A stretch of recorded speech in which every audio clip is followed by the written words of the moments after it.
Okay, so we all know how difficult it is and how difficult things have been, not only from the conversations we just had around the war, but managing a company or a team in a tough economy in a recession is always challenging. We talk about bringing yourself, your whole self to work and being comfortable in your own skin. This isn't hard when we're looking at the reality that is upon us. Roy, we were talking a little bit backstage around, the context. What is a bad economy? Yeah, what is a bad economy? I think, first of all, the thing I think we should remember is, as bad as things may feel to us here in Poland, in a European context, we're still doing pretty well. But I think the context is important. Something actually someone who I work with pointed out to me, it's not only the individual attributes of leadership in difficult times, but what the context is that you're trying to lead in. And I think for us in Poland, there are two things to keep in mind. First of all, speaking as someone who mostly watched Poland develop from outside of the country, it's been 2 decades or longer of continuous successful growth. We didn't have a crisis of 2008 in this country. Every year, salaries have been growing by, 4 to 6%. And so that means that probably just about everyone below the age of 40 doesn't know what an economic crisis feels like. Forget about what it looks like, what it feels like. Most of those people haven't been forced to lay off someone who's doing a good job, but can no longer be afforded in the company's finances. And so I think for us, I'm speaking particularly for a tech firm here, but I think this is true for a lot of us, is that one of our biggest leadership challenges is communicating the fact that we are now in a difficult time, and to recognize that for most of the people we're speaking to, certainly almost everyone below the age of 40, is that they're feeling this particularly strongly because they've never known anything other than success. And we now actually have to do things like reduce costs and become more productive purely and simply because of external factors. How do you communicate about that? You have been growing Jolanta, and it's a reality. You can't change. You can't sit here and tell people that haven't lived a recession or haven't experienced this. You haven't. It just sounds like, great, but now I'm here. What do I do? How do you manage the communication when we don't really have a crystal ball or a path forward out of this current situation? Yeah, and a little bit building on what Roy said is that, yes, we have never been going through the crisis. However, now seeing it and being in a crisis, what we think is even more important and more we need is a leadership, especially visible leadership. Yeah, because in a time of ambiguity, people have a tendency to looking up. What do we think? What do we say? And, they are just reading as well. So this visible leadership and very clear and honest communication, this is what makes a difference. And there's also one more thing, that as leaders, we should create an environment that people can tell us the good and the bad. Yeah? And we have to know, we have to want to know it all, and then manage it. Yeah, so, if we were thinking about recession in Poland, I would say it's also about, how companies are treating employees and whether employees are trusting those organizations. Because trust can open many doors. Yeah, and if somebody's trusting me, trusting my organization, they would follow me. And they would follow me if I'm if I'm setting clear direction, if I have the ability to align organization and to engage.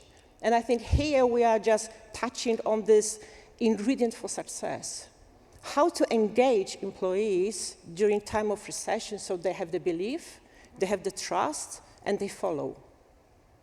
And I know it's a bit hard though, right? Like how open can you really be? Mastercard has built an entire business model around trust, Bartosz, and we were talking, being a leader in a time where you really don't know where you're going, or your business model might be completely unchanged, or as Roy pointed out, maybe it's the first time you're going to be out of a job just because you're going to be out of a job.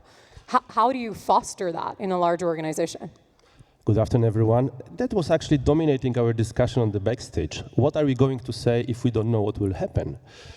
But I think, I'm the father of 2-year-old daughter now, and I see that whenever I give her a context and she understands what will happen next, it's much easier to achieve results. So even if we don't know what will be the end result, I think if we are explaining context, not necessarily saying that we will be dismissing, firing many people next day, because we don't know it. We need to see it coming from numbers, from calculations. That could be one aspect. The second aspect, remember, each and every office has something like kitchen. And kitchen is very important because it's spreading a lot of news. It's called gossips. So I would transform it to the world we are living, and it's narrative. Because I do believe that if we say what we think about a certain situation, we are, in a way, sharing narrative. Look, today you can see Russian TV and you will think that the war is caused by Ukrainians. And then you see CNN. Thanks God we have CNN. So I think we should be like CNN, giving the narrative to avoid also many speculation, which could be at the end very damaging for us. Roy, you have a few opinions about narrative, but I know somebody here that has written a narrative. One of our published authors in this panel is John. John, Gallup goes around the world looking for what do people hope for? And that's what we look. And hope being a huge part of this story. What other factors do you think about when hearing the panel members and thinking about this leadership challenge? Bianca, that's a great question, and also thank you for having me here. It's an honor to be here today. From all the work that we've done globally and all the interviews that we've done in almost 170 countries, I think there is one demand of leadership for the next few decades that is an expectation of leaders everywhere. And it's this simple: listen more. Humanity has done a remarkable job in terms of communicating. From the Gutenberg press hundreds of years ago, we figured out how to scale our communication through the written word. When Marconi sent the first signal from one continent to another, we were finally able to hear ourselves across the Atlantic Ocean. And now today, you can hear the voices of billions of people through the billions of texts, teams, and tweets that we all see. And so although so many people are talking, how many of them feel heard? And we find at Gallup that there's more anger, more stress, more sadness, more pain, and more worry today than there ever has been in the past 20 years.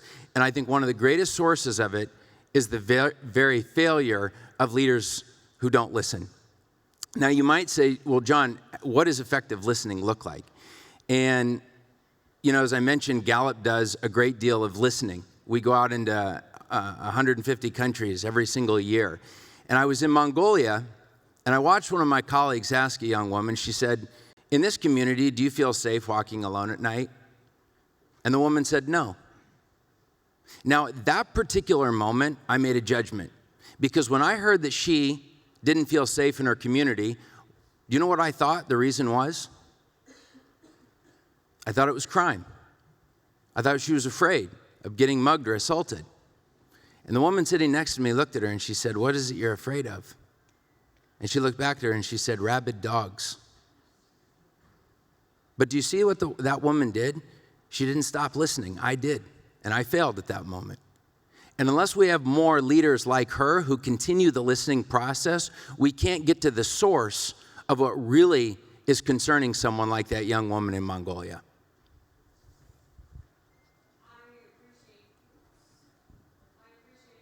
Listen. And I think all of us can sit here and say that our own relationships could use a little listen every now and again with the scroll on the phone. But the reality hits of how do you listen to hundreds or thousands of people, and how do you tell them something we talked about before? Maybe some of these people have never fired somebody before. Maybe they don't even know how they're feeling themselves. There's such a state of anxiety. And where does the line get drawn? And this is work. We're here to work. But is that all? Like, Roy, what are some of your thoughts when managing this challenge and managing the reality of the context of the Polish economy as you just described? This is when it gets really hard. I'd say the first thing is, it's not only listening. I totally agree with the idea that you need to listen, but actually, if you've got thousands of people to listen to, how do you signal back that you've heard?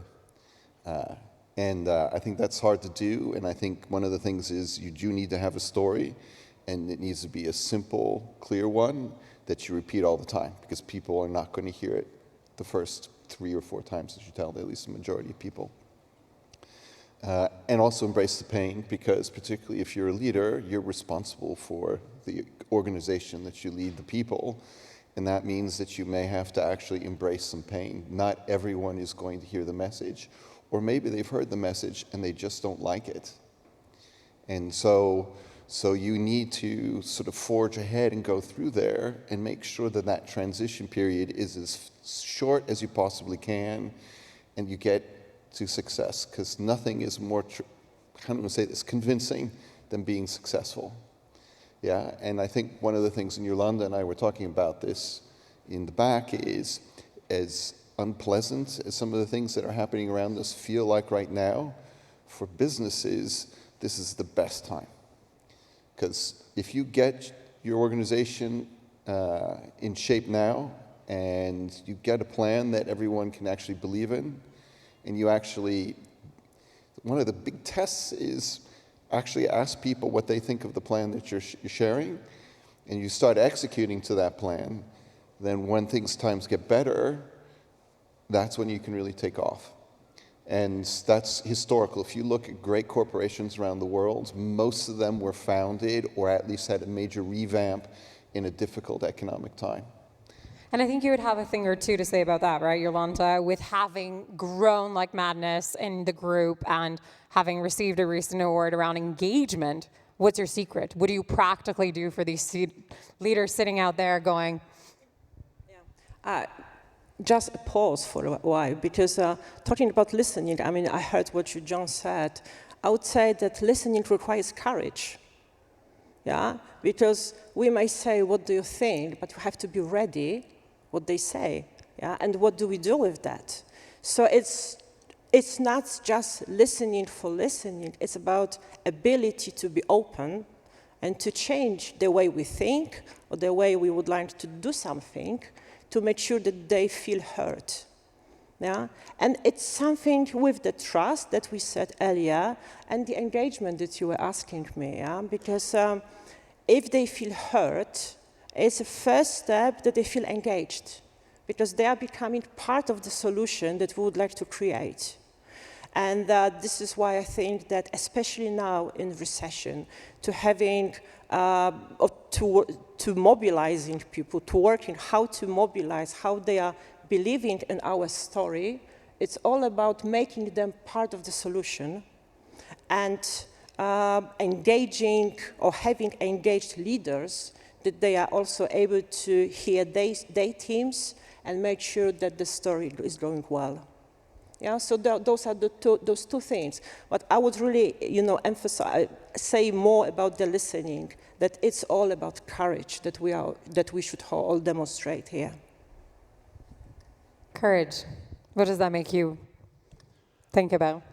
Courage, but I want to bridge it to one more aspect, which is culture. Because I think all of that, it is also courage, can be linked with culture. And I've been observing it with Mastercard, which is around with us more than 50 years. I'm enjoying it for last 18. And we grew from 6,000 people to 30,000 plus very rapidly over the last couple of years. And, there is a strong culture inside, and the culture is very much focused on success. So people do share successes, are talking about successes. But then, when you see people who are only talking about the success, you are somehow not admitting failure, while it is happening probably more frequently than success itself. So one of the conclusions recently on the top management was that from the top, there must be a bit more sharing of failure, even though it is fundamental failure or strategic failure. Why? Because then it is really encouraging a healthy discussion. Instead of hiding certain things, you can listen thousands, not individual people, what they are talking, because they can freely talk about it, and there is a culture to support it. So that requires courage, because go to the stage and say, I failed today twice. You do prefer to say, I succeeded once. Yeah, and in a time where, if we heard some of the panel comments before, in a time where you're inherently kind of asked to install trust, you're inherently asked to install calm, how to do that with compassion, John? And what is your research telling us to live in this world with courage, openness, when nobody really knows what's going on or where are we going? It's a bit tough. Well, can I first address something that Roy said, which is the very difficulty and challenge with listening at scale. It is hard.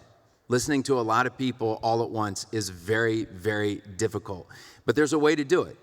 And the way to do it starts by asking the right questions. And let me just give you a very controversial example. Right now, when we want to gauge the health of the labor market, what do? Because a lot of people don't know this very fact that the unemployment figure that world leaders are obsessed with is a massive survey. It takes us about an hour to interview somebody, but we effectively ask them, do you have a job? But the challenge with that is we aren't speaking to the very emotional relationship that they have with that job. How do you quantify the misery that exists in the workplace? Because the only thing unemployment tells us is the misery that exists outside of the workplace. And what we find today is that 80% of people that are working today are either emotionally detached or downright miserable. And that misery, I think this is one of the greatest findings that our organization has been part of, is the fact that those who are miserable at work have the same amount of stress, sadness, anger, pain, and worry as someone who has no work whatsoever. That's how you listen at scale. And so I think this is one of the great challenges for leaders, is that a lot of times they say, we don't have an ability to do this. No, in fact, you do, and more organizations need to be engaging in it. Our leaders, any thoughts on that? How do you do that at scale? Is this where technology comes and saves the bell, or is this where technology comes and drives you a little bit further insane with input? Technology is helping. This is the truth. Yeah, it's more about how we use it. Yeah, how we use it for this communication, but also how we use it to show that we are authentic. Yeah, and with technology, it might be that we are missing those nonverbals, this kind of let's say, who we are, in fact. So technology is a key driver to address everybody in the organization, but also, it's a key driver that you can do it wrong or right. So it's about, how you keep the communication, how you use it, and definitely how often you are asking your people about what they think and what do you do with those thoughts. Yeah? But also wanted to mention one thing, which I think is also good, is that recession might be a good time for companies to grow. Yeah, because this is the time when we are using, in fact, our technology to simplify things or even to make them much more affordable for our consumers. Yeah, and probably you remember that during pandemic, we as Żabka, we kicked off our Żabka Nano, the autonomous store. Yeah, so it's technology in downturn, yeah, in pandemic. So this is how you may come up with some bold ideas, make them simple and affordable, so everybody can enjoy it. There is a good message here. Because, talking about technology, I think everybody is participating recently in discussion about AI, ChatGPT, or AGI. Who will be better, human or AI, AGI, whatever it is. And we are talking about people here. We are not talking about logic. We are not talking about machine learning. So I think we have a bright future, because cracking humanity is tough. So do we have hope, John? The world is in a very tough place right now. And we can see that very clear in our data. But that said, we did a study many years ago where we looked at what the 4 demands of leadership are. Stability, trust, compassion are 3 of them, but the 4th one is hope. And the best leaders in the world know exactly how to create hope in the time when people need it the most. And you could argue that this is one of those times when people need it the most. So I hope that some of the world's best leaders can rise up and give us exactly that hope we need. So with that, I leave you all with hope and impact and ask you to kindly join me in thanking this lovely panel.